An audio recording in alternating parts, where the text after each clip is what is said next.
1912 সালে টাইটানিক ডুবে যাবার আগে অনেক মানুষ এই ডুবে যাবার ব্যাপারটি স্বপ্নে দেখেছিলেন। 1921 সালে পার্ল হারবারে জাপানিজ অ্যাটাকের ব্যাপারটি নিয়ে স্বপ্নে দেখার কথা ইতিহাসে বর্ণিত আছে। ইউএস প্রেসিডেন্ট আব্রাহাম লিঙ্কন নিহত হবার 2 সপ্তাহ আগে তার নিজের মৃত শরীরকে স্বপ্নে দেখেছিলেন। এই সবকিছু ইতিহাসে লেখা আছে। একটি গবেষণায় বলা হয় 40% মানুষ তার ভবিষ্যৎ নিয়ে কোনো না কোনো তথ্য স্বপ্নের মাধ্যমে পেয়ে থাকে। প্রতিটি ধর্মে কম বেশি বিশ্বাস করা হয় স্বপ্নের মাধ্যমে সৃষ্টিকর্তা মানুষের সাথে সরাসরি কমিউনিকেট করার চেষ্টা করে। স্বপ্ন রহস্যময়, স্বপ্ন ধরাছোঁয়ার বাইরে। কিন্তু যে স্বপ্ন দিয়ে আমরা আকাশ ছুঁতে পারি তা হচ্ছে জেগে দেখা স্বপ্ন। আমাদের আজকের অতিথি তার স্বপ্ন দিয়ে আকাশ ছুঁতে পেরেছেন কিনা জানবো একটু পরে। দর্শক, আমি ফারিয়া হোসেন আবার আপনাদেরকে আমন্ত্রণ জানাচ্ছি স্বপ্ন ওড়ার দিন অনুষ্ঠানে। এই অনুষ্ঠানে আমরা কথা বলছি প্রিয় সব তারকাদের সাথে, কথা বলছি তাদের স্বপ্ন নিয়ে। আমাদের আজকের যে অতিথি তিনি মূলত একজন অভিনেতা, তিনি মডেলিংও করেন। হঠাৎ করে একটি মানুষ এসে তার অভিনয় দিয়ে সবার মন জয় করে নিলেন।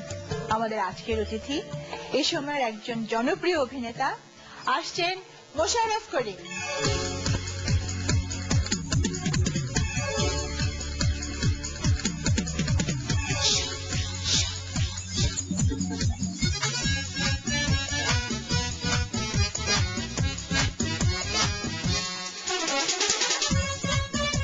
কেমন আছেন? জি ভালো, আপনি? আমি ভালো আছি। প্রথমে একটু জিজ্ঞেস করি কি কি কাজ করছেন সংক্ষেপে। মনির নামে একটি নতুন ছেলে, ওর একটা নাটক করলাম। অনিমেষ এই যে একটা নাটক করবো সামনে। সালাউদ্দিন লাবলুর কয়েকটা কাজ করবো। প্রচন্ড জনপ্রিয়তা, দর্শকদের এত ভালোবাসা, এই সবকিছু কিন্তু আপনার গত কয়েক বছরের মধ্যেই হয়েছে। আসলে বছর আছে। কেমন লাগে এই ফিলিংসটা, অনুভূতিটা? মানুষের পাওনাটা বা চাওয়াটা খুব বেশি থাকলে আনন্দটা তো অনেক হয়।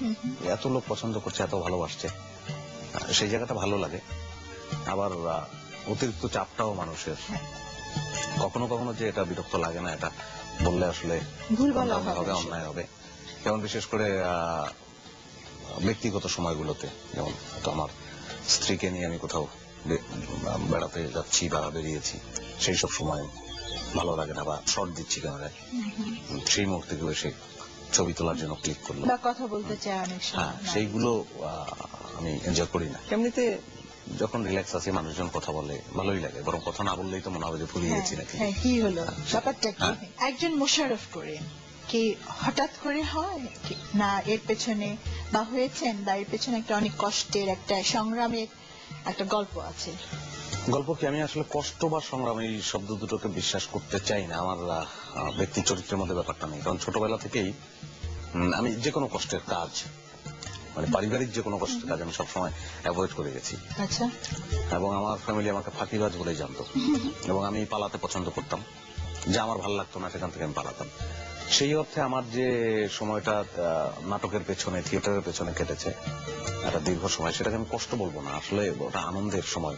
আপনার লাইফের টার্নিং পয়েন্ট কোনটা? প্রথম বলবো হচ্ছে আমার দল নাট্যকেন্দ্র, তখনও দলের নাম নাট্যকেন্দ্র হয়নি।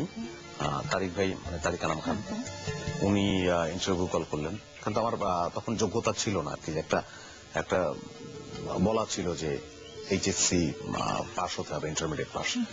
তা আমার তখন মাত্র আমি পরীক্ষা দিয়েছি।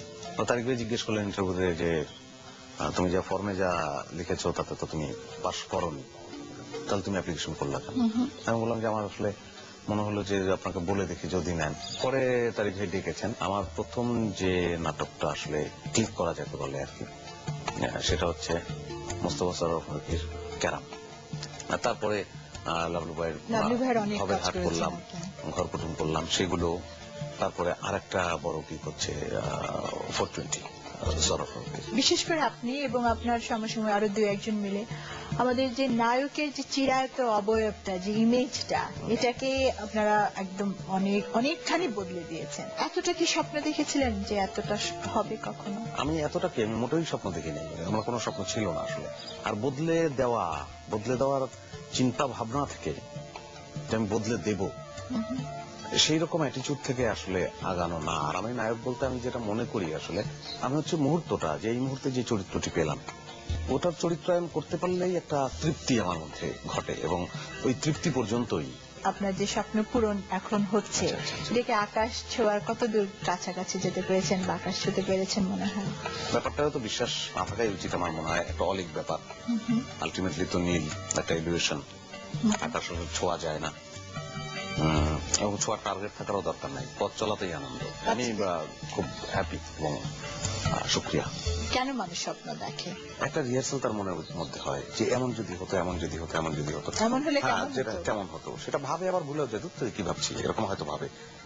কিন্তু সেটা তার খুব ভেতরের চাওয়া, মানে খুব অবচেতনের চাওয়া, অবচেতনের সত্যি চাওয়া। স্বপ্ন রাতে যে স্বপ্নটা দেখেন সেটা মনে রাখতে পারেন? স্বপ্ন যদি এরকম হয় যে স্বপ্ন মানুষ দেখেই, তাহলে তো বলতে হবে মনে রাখতে পারি না। কারণ আমার মনে হচ্ছে যে আমি অনেকদিন আসলে ঘুমের মধ্যে স্বপ্ন দেখি না।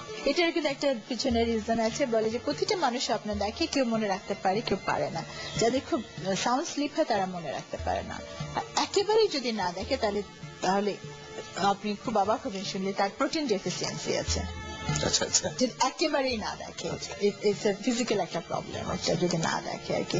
আমার খুব গভীর ঘুম হয়, কালে ভদ্রে হয়তো। আগে তো খুব স্বপ্ন দেখতাম আর কি, আগে খুব দেখতাম। এখন আপনি সারাদিন টায়ার থেকে ঘুমের ক্লান্তির সময় কারণে হতে পারে এটা। হ্যাঁ। আবার মাঝে মাঝে হয়তো বিচ্ছিন্ন ভাবে একটা। আচ্ছা, দুঃস্বপ্ন দেখেন ঘুমের মধ্যে, যে ভয়ের স্বপ্ন দেখে চমকে ওঠা, জেগে ওঠা, এই জিনিসগুলো হয়? রেগুলার কোনো ব্যাপার না, আচ্ছা, যে মাঝে একবার ঘটেছে। হ্যাঁ, কি ধরনের স্বপ্ন দেখেন? দুঃস্বপ্নটা খুব ছোটবেলার কথা মনে আছে, যেমন সেটা আমি এখনো দেখতে পাই। দেখতে পাই মানে কি, আমি আপনাকে ব্যাখ্যা করতে পারবো না, কিন্তু অবয়বটা দেখতে পাই যে একজন সানসেটের উপরে দাঁড়িয়ে অদ্ভুত ভাবে তাকিয়ে আছে এবং আমার দিকে তাকিয়ে হাসছে, এবং সে হাসিটা খুব অদ্ভুত। এবং একই সঙ্গে আমি ওই হাসিটা আমার ভিতরে ট্রান্সফার করতো, এবং আমি প্রচন্ড ভয় পেতাম, কিন্তু আমি হাসতে শুরু করতাম ঘুমের মধ্যে। জেগে থেকে আপনার সবচেয়ে বড় দুঃস্বপ্ন কোনটা? হঠাৎ হঠাৎ আমার হয় যে চলতে গিয়ে খুব ভালো একটা জিনিস ঘটছে, চলছি হয়তো গাড়িতে চলছি, খামাখাই মনে হলো যে গাড়িটা নষ্ট হয়ে গেল, বা গাড়িটা আইল্যান্ডের উপর উঠে গেল, বা শুয়ে আছি বেশ ভালো একটা বই পড়ছি, এরকম করে ফ্যানটার দিকে তাকালাম, তারপর বই পড়তে গিয়ে মনে হলো যে ফ্যানটা পড়ে যেতে পারে। যেটা আমারও মাঝে মাঝে মনে হয় যে ফ্যানটা যদি পড়ে দেন পরে এখানেই পড়বে না, ছড়ে। এবং আমার এরকম সমস্যা হতো যে আমি ইচ্ছা করলে ঠিক ফ্যানের নিচে আমি ঘুমাতাম না, যে একটু এক পাশে যাই, এই জিনিসটা ওই পাশে যাই, পড়লে গায়ে পড়লো না হয়তো। এই ব্যাপারটা দুঃস্বপ্ন। আপনার অভিনীত চরিত্রগুলোতে আপনি খুব মজা করে কথা বলেন, অনেক সময় দেখা যায় তোতলামের একটা ব্যাপার থাকে, বা কোন একটা ম্যানারিজম, মানুষ খুব হাসে, আপনি খুব মজা করে কথা বলেন। ব্যক্তি জীবনে আপনার সেন্স অফ হিউমার কেমন? খারাপ না, ভালো। আচ্ছা, অভিনেতা হিসেবে এখন যে পর্যায়ে আছি তার অনেক আগে থেকে আমাদের দলেও আমার কথাবার্তা দলের সদস্যরা এনজয় করতো, এখনো করে। প্রথম কবে স্বপ্ন দেখতে শুরু করলেন যে কিছু একটা হওয়া?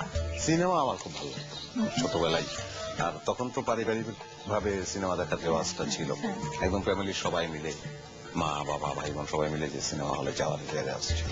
সেই সময়টায় গেটে যে লোকটা টিকিট ছেড়ে, ওনাকে আমার সবচেয়ে ভাগ্যবান মনে হতো, যেন প্রত্যেক দিন সারাদিন সিনেমা দেখছে, প্রত্যেকটা শো দেখতে পাচ্ছে মাগনা।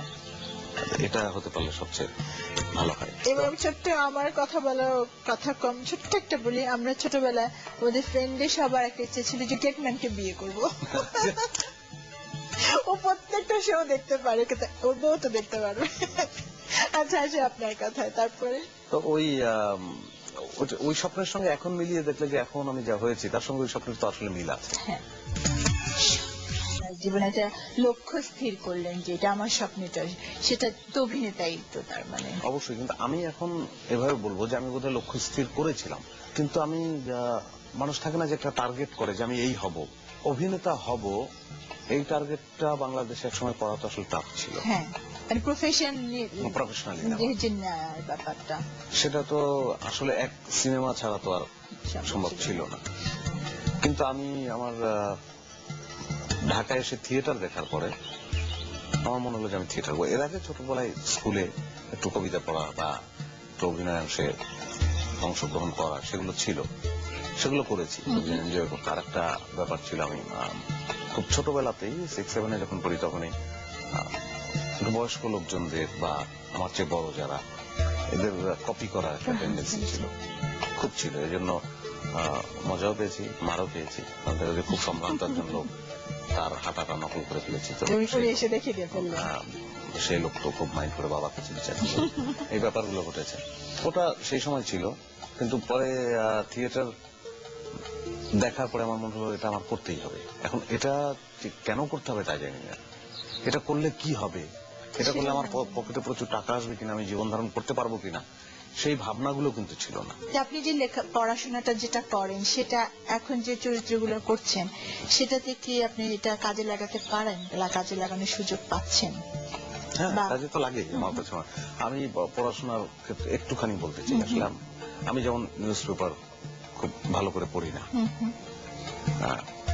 একটা ছবি দেখেই হয়তো ভালো লাগে না বা টানে না, অ্যাক্সিডেন্ট বা ইত্যাদি ইত্যাদি আরো অনেক কিছুই থাকে। তারপরে উল্টালাম কিছু বিজ্ঞাপন, টানছে না, তারপর উল্টালাম, টানছে না, তারপরে খেলার খবর টানছে বা বিনোদনের খবর টানছে, কারো ছোট্ট একটা গল্প টানছে, ওই রকমই ব্যাপার। ভালো, ওই ক্ষেত্রেও ভালো লাগে। আর পড়ার ক্ষেত্রে আগে থেকে একটা অভ্যাস আছে, তেমন এমন কিছু না, হয়তো কিছু গল্প, কবিতা, উপন্যাস এই পড়া। তবে এই পড়াটুকুই আমার ক্ষেত্রে আমি বলবো যে অবশ্যই কাজে লেগেছে। কারণ একটা মানুষের পক্ষে তো চরিত্র দেখার, অভিনেতার ক্ষেত্রে চরিত্র তো হেঁটে হেঁটে দেখার আসলে অত সময় নেই। আমি একটা উপন্যাস পড়লে আমি দেখেছি যে আমার এই লাভটা উপন্যাস বা গল্পের ক্ষেত্রে বেশি ঘটেছে। কারণ ওখানে একই সঙ্গে বর্ণনা থাকে, শুধু সংলাপ না, বর্ণনা, তারপরে সংলাপ আসছে, বর্ণনা, আমি আস্তে আস্তে আস্তে আস্তে চরিত্রটাকে বর্ণনার সাথে আপনি আপনার এক্সপ্রেশনটাকে মিলিয়ে তার চরিত্র দেখতে পাচ্ছি, লোকটা কেমন করে তাকায়, কেমন করে হাঁটে, তার দাড়িটা কিরকম, এই যে আমি দেখতে পাচ্ছি, এটা তো আমাকে অনেক বড় হেল্প। এখানকার দুয়ারটা খুলে দেয়। ক্যারেক্টারাইজেশনের ক্ষেত্রে আমার সেটা তো কাজে লাগছে। যারা খুব বেশি স্বপ্ন দেখে, স্বপ্ন বিলাসী শিল্পী মাত্র তো স্বপ্ন বিলাসী হবে, স্বপ্ন থেকেই তো তার কাজের ইন্সপিরেশন, তারা কি একটু স্কেপিস্ট হয়? স্বপ্ন বিলাসীদের তো একটু থাকে, আসলে থাকে। তারা বাস্তবটাকে, তারা অন্য একটা বাস্তব চায়। হ্যাঁ, তারা অন্য একটা বাস্তব চায়। ওখানে কি বসবাস করে? ওখানে পুরোটা বসবাস করে না, খুব অনাগ্রহের সঙ্গে হলেও অন্য বাস্তবতার সঙ্গে বসবাস করতে হয়। বাট সে ওখানে বসবাস করতেই পছন্দ করে, এবং সে যেখানে বসবাস করতে পছন্দ করে পুরো পৃথিবী বা তার পুরো দেশটা যদি ওই রকম হতো তাহলে সে খুব আনন্দিত। আপনাকে জিজ্ঞেস করি, আলাউদ্দিনের চেরাগ যদি পেয়ে যান, 3টি স্বপ্ন পূরণের সুযোগ, কোন 3টি চাইবেন? আমার দেশের একটা বড় চেঞ্জ চাইবো। আমি একটা ইন্টারভিউতে বলেছিলাম যে এরকম কিছু পেলে আমি মানুষের ভুরুগুলো সোজা করে দেবো। আমি একদিন সারাদিন খেয়াল করেছি রাস্তায় সবার ভুরু এরকম থাকে, প্রত্যেকটি লোকেরই ভুরু এরকম, রিক্সাওয়ালার ভুরু এরকম, সেক্রেটারির ভুরু এরকম, সবাই বিরক্ত, সবাই চিন্তামগ্ন। কিন্তু এই ভুরুটাকে টান টান করে শান্তির একটা ভুল, সেটা দেখতে চাই। আমরা এক কথায় পলিথিন ছেড়ে দিয়েছিলাম, পলিথিনের ব্যবহার, বলেছিল যে এটা পরিবেশ দূষণ করবে, এবং যথাযথ উদ্যোগ যখন নেওয়া হলো তখন কিন্তু সবাই পলিথিনটা বর্জন করলো। সবাই প্রায় 1 যুগেরও বেশি দিনের অভ্যাস, 1 যুগেরও বেশি দিনের অভ্যাস, সেটাই এত দিনের অভ্যাস ছেড়ে দেওয়া, কিন্তু তার জন্য কিন্তু কোনো আন্দোলন করেনি, কারণ মানুষ বুঝেছে যে এটা ভালো বলেছে। তা আমার কাছে মনে হয় যে আমজনতা তো আমজনতা, তাদের আসলে পরিচালিত করার একটা ব্যাপার তো আছেই। তো সেই ক্ষেত্রে এরা তো যখন মেনেছে, আরো বহু ভালো কিছু মানবে। আমরা কতটা ভালো তাদের কাছে প্রেজেন্ট করতে পারছি, আমরা কতটা বলতে পারছি যে এটা করবেন না, এটা মন্দ, এটা ভালো, আমরা ভালোটা রিপ্রেজেন্ট কতটুকু করতে পারছি, মানে নিয়মটা করে দিতে হবে। তো আমার কাছে বরং অন্যান্য দেশে গিয়ে আমার মনে হয়েছে যে উইকেন্ডেই আমরা সেখানকার যে ব্যাপারগুলো দেখি, এমনিতে সবসময় ঠিক আছে, কিন্তু অন্যান্য সময় যখন তাদের আইন তাদের একটু ছেড়ে দিচ্ছে তখন তারা যা হয়ে উঠছে, সেই তুলনায় আমার মনে হচ্ছে যে আমাদের ক্ষেত্রে তো আইনের অনেক কঠিন প্রয়োগ আসলে সত্যি কথা নাই অতটা, তারপরেও তো আমরা অনেক ভালো আছি। আমাদের কাছে মনে হয় মানুষগুলো ভালো, কিন্তু সঠিকভাবে পরিচালনা, আমাদের সিস্টেম গুলো যদি ঠিক হয়ে যেত, উন্নত হয়ে যেত, ওইটা একটা চাওয়া। আলাউদ্দিনের চেরাগ পেলে ওইটাই বলতাম যে সিস্টেম গুলো একটু ঠিক করে দেওয়া। আরেকটা, এই স্বপ্নটা পূরণ হলে বাকিগুলো পূরণ হয়ে যায় আসলে এটার সাথে চলে আসে। আচ্ছা, মানুষের সবচেয়ে বড় স্বপ্ন তার ঘরকে নিয়ে, আসলে এবার ঘরে ফিরি, আপনার ফ্যামিলির কথা শুনি। আমার মা আছেন, আমি 5 ভাই, 1 ভাই মারা গেছেন, আমরা 4 ভাই আছি। তো আমি যে ফ্যামিলিতে আছি আর কি, এখন সব অত বড় ফ্যামিলি নিয়ে একসঙ্গে নেই, আমরা ঢাকায় থেকে আলাদা আলাদা বাসা। তা আমি, আমার ছোট ভাই, আমার মা, আমার স্ত্রী, আমার একটি ছেলে, ওর নাম নায়ান, 2 বছর 9 মাস ওর বয়স। এই আচ্ছা, আপনার ফ্যামিলির কিছু ছবি আমরা দেখব।